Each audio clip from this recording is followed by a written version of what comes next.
दोस्तों, कभी कभी जिंदगी ऐसे मोड़ पर लाकर खड़ा कर देती है जहां आंखों से देखा सब कुछ झूठ लगने लगता है और दिल से महसूस किया हर सच एक इम्तिहान बन जाता है। यह कहानी है सीमा और राजू की, एक ऐसे पति पत्नी की जिनका रिश्ता प्यार, भरोसे और त्याग की सबसे सुंदर मिसाल बन गया। दोपहर की जलती धूप थी। दिल्ली की चौड़ी सड़कों पर हवा भी जैसे रुक रुक कर चल रही थी।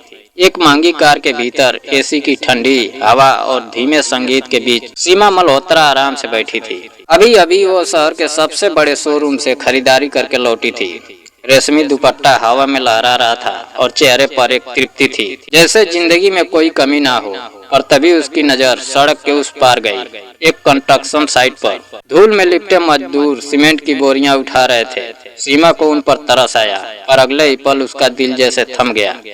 उसकी आंखें एक मजदूर पर जाकर ठहर गई। वो चेहरा, वो चाल, वो आंखें कोई और नहीं था, वो राजू था, उसका अपना पति। सीमा का दिल जैसे सीने में धड़कना भूल गया।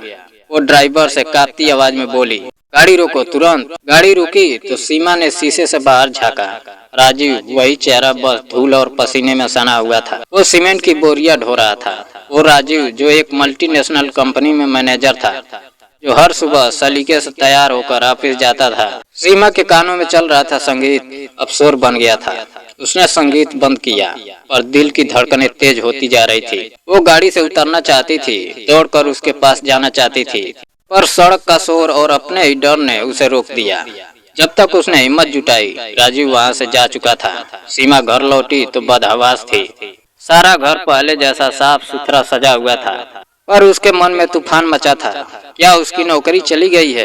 क्या वो मुझसे कुछ छिपा रहा है? शाम को राजू रोज की तरह लौटा, हाथ में गजरा लिए मुस्कुराता हुआ बोला, ये लो, तुम्हारे लिए लाया हूँ।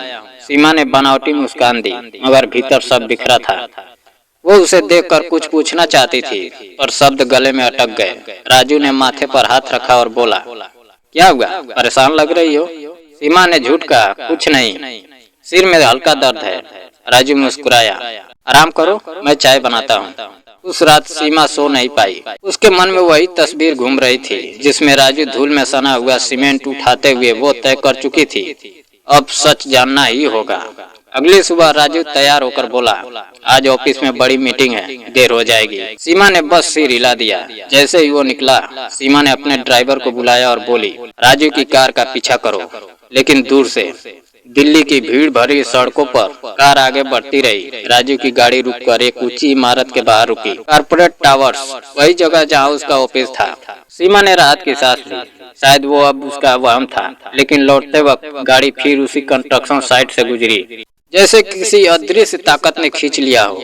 सीमा ने फिर कार रुकवाई। वो उतरी और धूल में चलकर उस साइट के सुपरवाइजर तक पहुंची। उसने पूछा, यहाँ एक मजदूर है, लंबा, गेहुआ रंग, शांत चेहरा, क्या आप जानते हैं उसे? सुपरवाइजर मुस्कुराया, आप शायद राजू की बात कर रही हैं। वो बहुत मेहनती आदमी है, रोज दोपहर में आता है, 3-4 घंटे में इतना काम कर जाता है, बाकी दिन भर में कोई नहीं करता। किसी से ज्यादा बोलता नहीं, बस दिहाड़ी लेता है और चला जाता है। सीमा के पैरों तले जमीन खिसक गई। तो यह सच था। घर लौटकर उसने खुद को कमरे में बंद कर लिया। उसकी नजर अलमारी पर गई, जहां राजू के सजे संवरे सूट और चमकते जूते रखे थे, और आज उसे लगा इन्हीं कपड़ों के पीछे कोई राज छिपा है। उसने कांपते हाथों से अलमारी खोली। पीछे एक पुराना लोहे का बक्सा था, ताले में बंद था। वो कुछ देर तक हिचकिचाई, पर दिल से आवाज आई, अब रुकना मत। उसने हेयर पिन से ताला खोला। बक्से में कुछ पुरानी मेडिकल फाइलें थी। सीमा और राजू दोनों के नाम पर बच्चे के इलाज की रिपोर्ट थी। हर रिपोर्ट असफल कोशिशों की याद दिला रही थी। सीमा की आंखें भर आई। नीचे एक कागज पड़ा था, राजू की लिखावट में, जैसे उसने खुद से कोई वादा किया हो। उसमें लिखा था, हे माता रानी, हमारी शादी को 5 साल हो गए।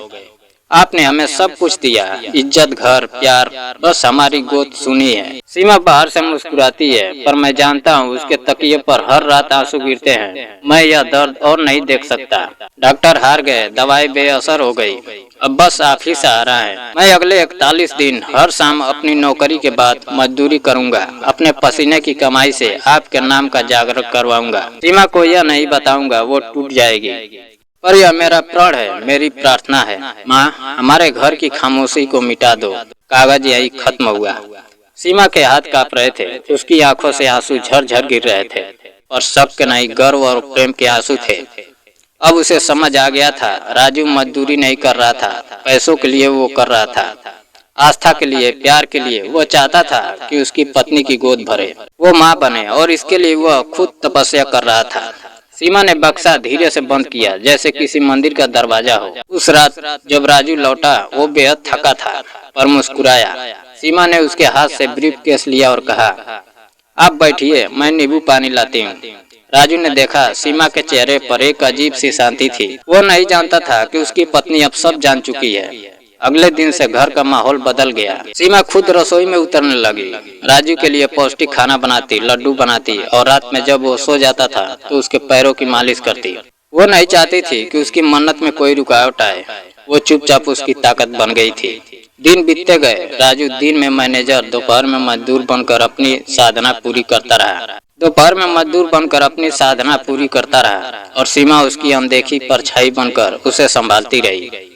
राजू शाम को लौटा, चेहरा थकान से भरा था, लेकिन आंखों में सुकून था। उसकी जेब में एक छोटी सी कपड़े की पोटली थी, जिसमें उसकी मेहनत की कमाई थी। वो सोच रहा था, अब सब सीमा को बताएगा, जागरण की तैयारी शुरू करेगा। लेकिन जब उसने घर का दरवाजा खोला तो उसके कदम वही थम गए। पूरा घर गेंदे के फूलों से सजा था। धूप की महक और भजन की मधुर आवाज से वातावरण पवित्र था।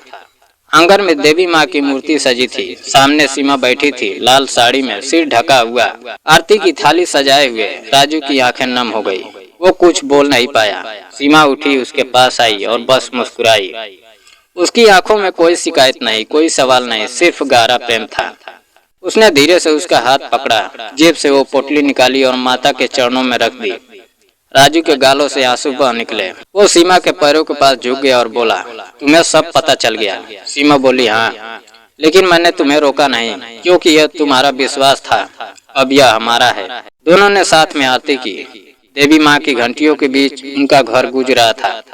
वो घर जो सालों से खामोश था, आज भजनों और प्रेम की रोशनी से जगमगा रहा था। दोस्तों, कभी कभी रिश्ते टूटते नहीं, बस परीक्षा में परखे जाते हैं, और जब वो परीक्षा प्यार और त्याग की हो तो रिश्ता और पवित्र हो जाता है। अगर इस कहानी ने आपके दिल को छुआ हो तो इस वीडियो को लाइक करें, शेयर करें और अपनी राय जरूर बताएं। क्या प्यार में छिपाया गया हर राज धोखा होता है, या कभी कभी वही राज प्यार का सबसे सच्चा रूप बन जाता है? जय हिंद।